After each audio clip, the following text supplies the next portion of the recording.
They said to leave it for 15 seconds, so I thought I'd put on a bit of Blur.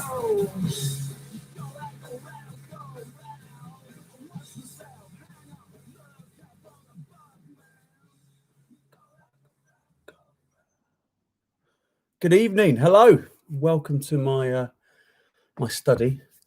This is where I lurk during the day. Thank you very much to the good people at Zoo Venues for having me on their telly programme.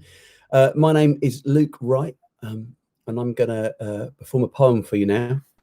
And it's a poem, well, it's a poem, it's a real story, a true story. And it's set in the time of, the time of sort of George III and George IV, Regency period. And this is one of a number of stories I'm working on at the moment, which were originally part of a broadside ballad. And broadside ballads were large sheets of paper printed on one side, and it's how people got their news back in Georgian times. So people wanted to hear about the gossipy, salacious stuff that we get in tabloids today. Then they turn to the broadside ballads, and these stories are written up in sort of clunky, often really bad rhyming verse, and then performed on street corners, sold for a penny, taken around the pub, sung to simple tunes, that sort of stuff. And they're great stories, but as I say, they're often really badly written. So I've been taking them and rewriting them for the modern ear. And this is my favourite of the lot. It concerns a woman called Mary Ann Pierce, and she was known more popularly as the Boxing Baroness for reasons you will find out. Now, I see on the website this is being advertised as an hour in length. It's not an hour in length. It's about 25 minutes. Okay, so that's better, isn't it? I think an hour of rhyming verse would be too much. So it's in sort of 6 parts with a prologue, so 7 parts really. So I will go 1, 2, 3 at the beginning of each part and allow us all to catch our breath. Okay, so can you hear me? I'm hoping you can. Let's go for it. The Boxing Baroness. Prologue. Shit the bed, it's story time. A tale from days of yore, all told in cocky rhyming verse. Yes, Geoffrey, lock the door. Just see it as a cross between a Stephen Burkoff jerk-off and a BBC 6-parter starring someone that you heard of. I swear to tell it like it wasn't. Make the speech more kitsch. Add sex and cast it colourblind to make the boomers twitch. What's that? They're doing Dickens with a fella from Salon. The costumes are so wonderful. I wish they'd keep them on. And it's a bloody woman's tale, like everything these days. I bet the actors mumble, but they watch it anyway. To Drury Lane then, 1819. Let's dive in near the end. On Holborn's ailing alleyways, a gin-soaked drinking den. And here we find our lady lead, near 6 foot tall and smashed. She slams her glass down on the counter, pats her dress for cash. You've had enough, the landlord barks and points the way outside.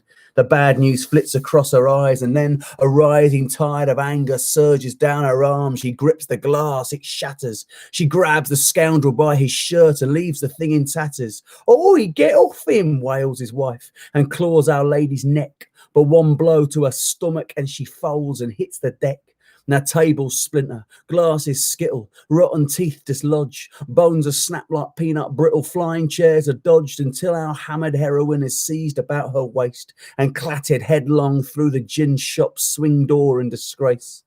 She lands, lips first, in mud and shit, a crowd of gawkers jeer, but as she staggers to her feet, they back away in fear. "It can't be," cries a crone in a rising song of whistles, as down the lane come 3 watchmen. Our lady gobs some gristle in the gutter, cracks her neck, awaits them in the shit. The posture of a pugilist, the first watchman she kicks precisely in his nether zone. He knee drops to the floor. She lands an elbow on the second, cracks his jowly jaw, then brings her pustule forehead down upon the third man's nose. It splits it like an orange. He yelps, the claret flows, and now the crowd is cheering her. She stands, a blood-stained mess. A pug-nosed child steps forward, points.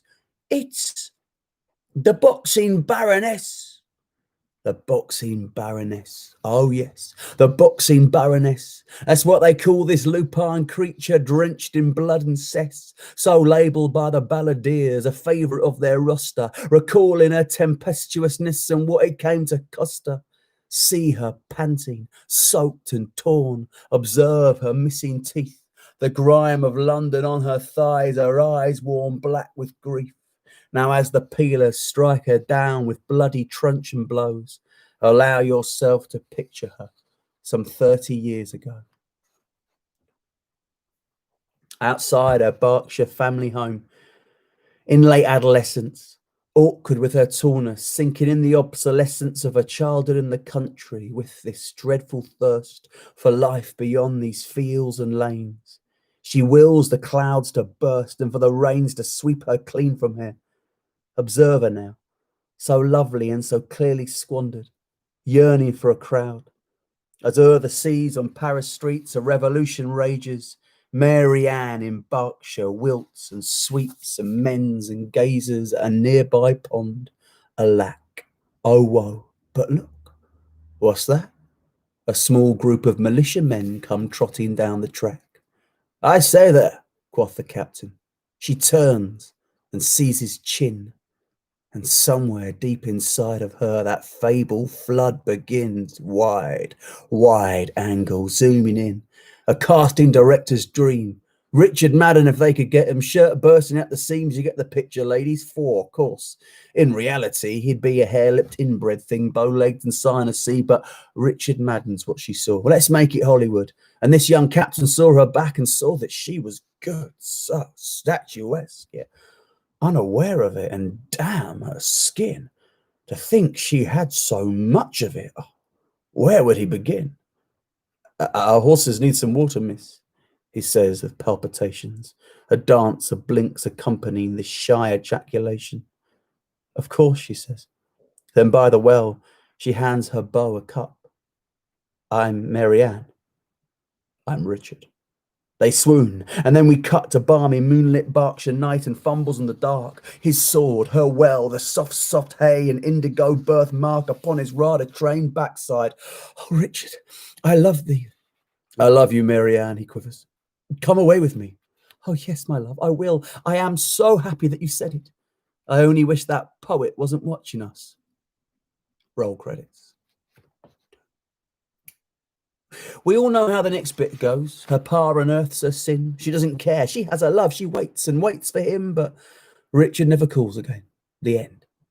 Nah, pause for that. We forked out for a rather hottie. Damn straight he comes back and whisks her off upon his steed. Her bosoms heave, the camera lingers on his manly jaw. The whole thing's so damn amorous. Brutish fathers, like my dad, get up to make some tea and miss the next bit. Don't do that the moment she first sees where Richard lives. It's fucking huge. This young man she adored was really Richard Barry, 7th Earl of Barrymore. So Mary Ann became the lady of a sprawling pile, with servants and a wardrobe of the finest Georgian style.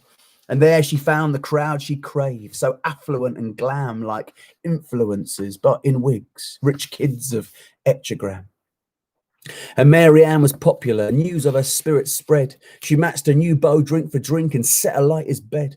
Then, when the polished parties bored them, Mary Ann and Richard ditched their sequin sackback gowns and fragile Brummel breeches and headed down to Drury Lane, distinctly uncravatted, to fill their throats with bathtub gin, get well and truly twatted, sing and dance on tabletops, be cultured yet uncouth, and live that rare and splendid life one can with wealth and youth. So, watch her hitch her petticoat and kick the bar stool over, lift herself above the room with ladders in her hosiers, knees up as the fiddler fiddles, flagon to the brimful, cheered on by the raucous room, the whole lot on a skinful. Dance, dance, dance, sweet Mary Ann, yes, kick your long legs, dance. Then later in their four-post bed, awash in sweet romance and tucked beneath her Richard's wing, her heart danced on content. They'd sleep until the daylight died, then do it all again. But every haunt the young Earl haunted, glamorous or shady, all the most discerning tongues did wag about his lady, yes. Yes, I said she was his lady. knowing you'd infer some wedding vows were taken, but he never married her. Alas, he only promised to. But why rush, my love? We're young. As once again she gave in to his oscillating tongue. Oh yes, the Baron Barrymore was dashing, sweet and cool, but like his modern namesake, he'd a body in the pool. And by body, I mean woman. And by pool, I mean his bed. And if I've not been clear enough, the woman wasn't dead. No, she was very much alive, attractive, rich and wan, and much more like a baroness than poor old Marianne. And Richard felt the pressure now to cleanse his seedy life and dump his table dancing belle to take a proper wife. And yes, I know you saw it coming. We've all read this script. The fella tramples on the woman, yet we still watch it. But she did not expect this twist of fickle patronage, the rags to riches back to rags without male privilege. Besides, the girl was still in love, and when she looked at him, his eyes still burned and flashed a bright white like magnesium. She slumbers in the half-lit room as Richard strokes the contour of her long spine, swallows hard, and slithers out the front door. Watch him as he mounts his horse. The Baron, in his weakness, couldn't bring himself to tell her, couldn't bear to witness Mary Ann's poor heart in bits. His valet did the deed. Imagine it. Her whole world gone and being told to leave. Where's Richard? Oh, my Richard, no. There must be some mistake. The footman in her wardrobe, through the window, the estate unfolding in its splendour, and this villainous valet edging ever closer in a hideous ballet of movement, corset crushing her. She gasps and gasps for air and feels her fingers for the ring that isn't there. And as her lungs refuse to work, she understands the script. She howls in bestial heartache, then collapses under it. Of course, by now the nation's gripped, and so the hype begins. Some wit creates a Twitter bot for Rich's manly chin, till photos of the couple loom from every mag and phone, and boomer pundits say, it's worth a licence fee alone. Cue the actors, dull without their wigs and petticoats, on Graham Norton's couch recounting witless anecdotes where everything's incredible or awesome. On it goes. The writer's so amazing. Well, like I said, total pros. Until it's Sunday night again. Oi, Mum, it's starting now. See Richard and his brand new belle repeat their wedding vows. At last, we lay our eyes on Charlotte, lips as pink as lobsters. Sort of girl who looks like she came out of the womb in jodhpurs. Yes, that is suitable. There's rice outside the narthex. Richard cloaks his sorrow like asbestos in the artex, grins a hairline fracture as he sizes up his bride. Director working extra hard to hint at what's inside, and then, in case we hadn't twigged, we cut to Marianne. A glassy gaze through leaded lights. Behind her sits a man, awaiting dinner in the kitchen of a humble cottage. Watch her as she walks to him and slowly puts the pottage on the skew-whiff table, smiles wanly. He nods back. They eat their food in silence, save some awkward slurps and claps, for Richard, in his decency, had saved her from the workhouse, hitched her to a servant. Yes, the quiet man is her spouse. The cottage is her future. And the dead-eyed gazes her attempt to make some sense of it, the days and evenings slurred from June until October, when the vinegar of autumn took the sharpness from her heart and pickled it to boredom. Now the hagfish of depression swam with menace through her cortex, weighing down her head. But what else could she do? Her lot was pretty average for a woman of her class. Still, they'd not live on Bollinger or a cup sweet Richard's arse. Imagine once you'd holidayed in Tuscany, but now you have to spend forever in a B&B in Slough. And Pierce, her craggy husband, was some 25 years older. She'd never even met him till she saw him at the altar. Now she had to cook for him and mend and sweep and scrub and other things that husbands want. And if that weren't enough, get this. Pierce was a manager on the Barrymore estate, so Mary Ann would often see her Richard and his Grace reclining in a carriage with sweet Charlotte by his side, though he would never see her back. And later, As she cried herself to fitful sleep beside the stranger in her bed, she'd goad herself with fantasies that he might turn his head one day. His eyes would meet her eyes. The clouds would part for sun. He'd shout to halt the carriage, and her nightmares would be done. And so the winter froze and thawed, till poking through the quagmire, green shoots, which to Mary Ann just felt like barbarous satire, as she battled with her chilblains in the Lenten sun one morning, making mental ledgers, chores she had not yet done, what meat they had for dinner, when a sudden snap of twig made her raise her wretched head, and horror when she did, for standing not 10 feet away was Richard in his coat, a violent red against the grey, a noose around her throat. "I've meant to come before," he said. "At night I dream of you." "Is this a dream?" She dug her nails into her arm and drew a little blood. She dropped her trowel. "What do you want with me?"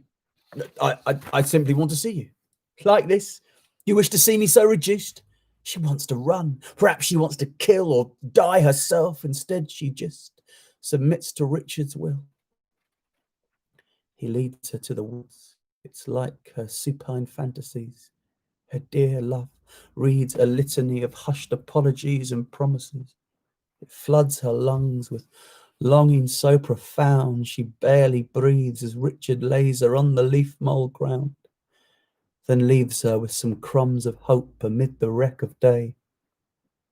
"I have to go, but when I'm back, my love, we'll find a way. We'll find a way." She takes these words as ragged springtime flares and holds them like a crucifix. She whispers them like prayer. As we all cut to Richard and his company of men, these tooled-up peacocks in their red coats, on the road again. He drives a gig with vicious hands, all chin, his grin obtuse, escorting Frenchmen into town to meet the hangman's noose. But wait, what's this? The camera lingers with sadistic glee upon poor Richard's musket propped so irresponsibly upon the gig's seat, bashed about. He leers, he cracks the reins, his wagon whacks a pothole, and his gun blows out his brains. The camera hits the muddy ground, the soundtrack's tinnitus as soldiers' boots come bounding, skid then halt. A dreadful hush descends upon the scene. We cut, a moment's interlude of Mary Ann sat waiting. Then our episode concludes. We open on a red coat on a black horse galloping. He kicks the stirrups, whips his mare as full orchestral strings kick in. The camera sweeping down, we watch him as the English fields unfold ahead of him, then zoom in to the anguish writ across his bum-fluff face. His horse worked to a lather, right up to the Barry house where servants cease their laughter. News, of awful news, and so they flock to him. A housemaid clasps her tiny hands. The footman's face is grim, as now the gruesome details of the Baron's tragic fate are passed from groom to labourer around the whole estate. To Pierce, who's hacking bracken back, he stops and fans his shirt. A pity that, he thinks, and then he goes back to his work. It's nearly 6 o'clock before he limps back to his place and sees his young wife out the front, her pretty freckled face composed. She's so much happier, he thinks. Perhaps she'll make a decent missus after all. So in this sanguine state, he breaks the news to her. His words fall to the ground like lead. She doesn't seem to hear him. He repeats, "The master's dead." And still the girl just stands there, so he says the words once more, till silence drags the finer points, the red coat's foaming horse, the musket, and the prisoners. His brother is the heir. Still the woman stares past him as if he wasn't there, so Pierce exhales, "Oh, never mind." He cuts past Mary Ann and heads into his little house to wash his calloused hands. But every single syllable had been a bunch of fives. They'd cracked her ribcage, pierced her lungs, gouged her pretty eyes.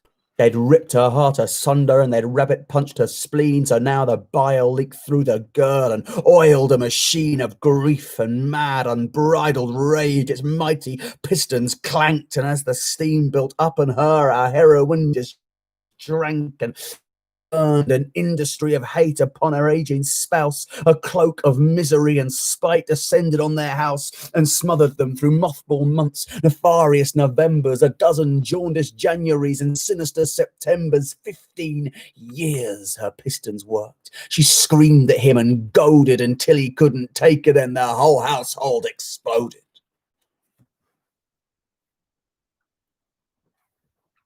And so, our final episode, and straight to Mary Ann, receiving countless truncheon blows. We're back where we began. So neat, I know. Hurrah for me. There's no doubt I'm a grafter. I'll send my tux for dry cleaning and wait here for my BAFTA.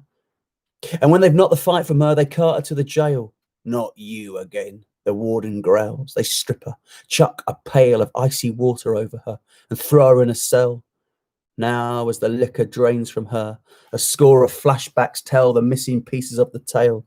She'd made her way to London, hacking through the woods and fields, a mess of cuts and bunions, and wound up at the dirty Thames, where once her love and she had stumbled under morning sun in blissful reverie.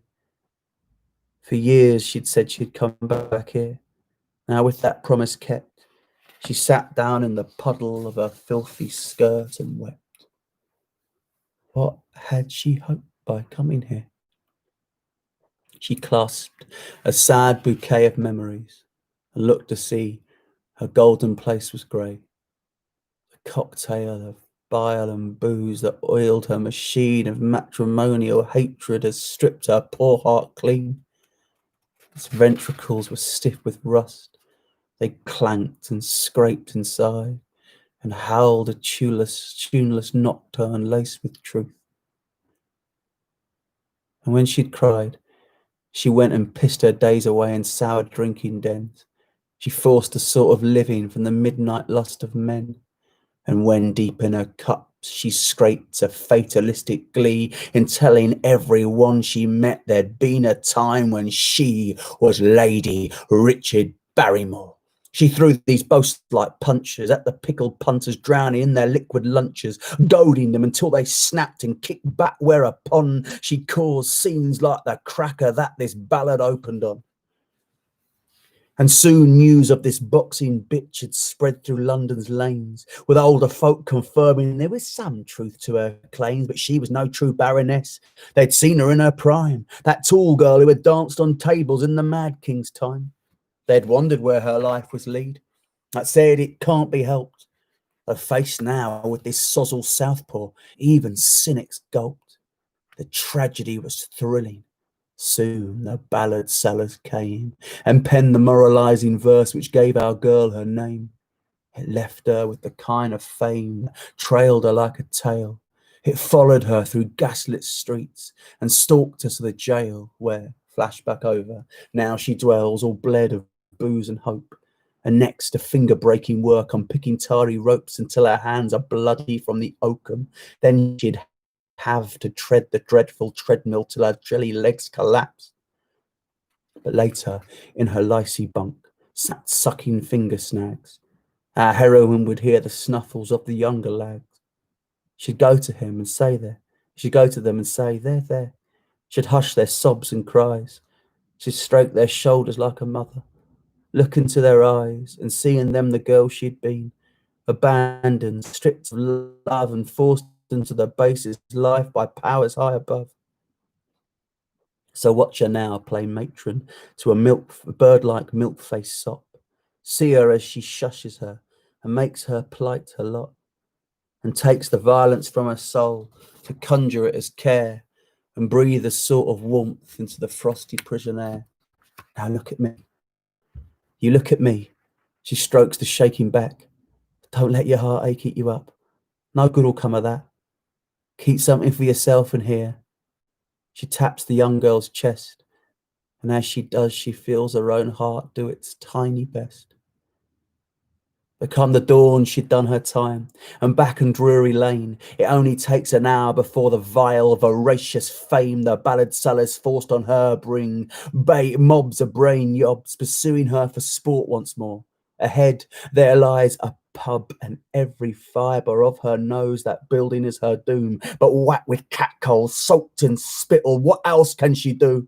And so the cycle starts again, the liquor's lustful kiss, the burn inside her belly, then the tricks, the boasts, the hiss of all of London's serpents. They'd attacked her all her life, and so the only option left was turn around and fight. With knuckles bared and bleeding gums, she matched them pound for pound and took the uppercuts and kidney punches, stood her ground to dole out hooks and jabs, shot through with all her blazing years and sunk her broken yellow teeth into their fleshy ears. She gouged out sockets, shattered jaws, she felt her own ribs snap, but dragged her filthy body from a score of filthy mats. 1,000 times she rose again from gritty barroom floors until the boxing Baroness knew she could rise no more. They dragged her to her quarters, where each ragged breath evoked a memory from the life she'd led. They filled the room like smoke, her Richard in his red coat standing by her childhood home, the parties where she'd been the star, the dresses she had owned, the footman who had taken them, the Barrymore estate, the promise he had made to her, the cottage filled with hate, the desperate tears that stained her skirt beside the sombre Thames, the balladeers who'd carved her up with cruel serrated pens, the young girls in the icy jail she'd held against her skin, and all the evil alcohol she'd sunk her sorrows in. She breathed the lot. Her rib cage rose, and when it fell again, the death knell of the final bell was heard down Drury Lane. But what are we to make of it? Our couple turns it off. A dreary little tale, he says. He drains his cup and coughs. Thank God those days are over, eh? Let's have another cup. She goes to boil the kettle, and he picks his tabloid up. Ta-da! That was it. That was the poem. The Boxing Baroness, a true story, as much as I can decipher. So I hope that was enjoyable to you. I think there's a donate button on the website. I'm assuming that's donating to zoo venues, which is a worthy cause. If you want to give me some money, you can go to ko-fi.com, ko-fi.com/LukeWrightPoet, or follow the link from my website, which is lukewright.co.uk, and you can chuck some money in my cap if you so wish to help us through these difficult months ahead, because most of us, well, not really working, or working very little. Yeah, I think that's about all. No sort of ceremony there. So I shall leave you, and that'll be that. Thank you very much for tuning in. Mwah. And good night to you all.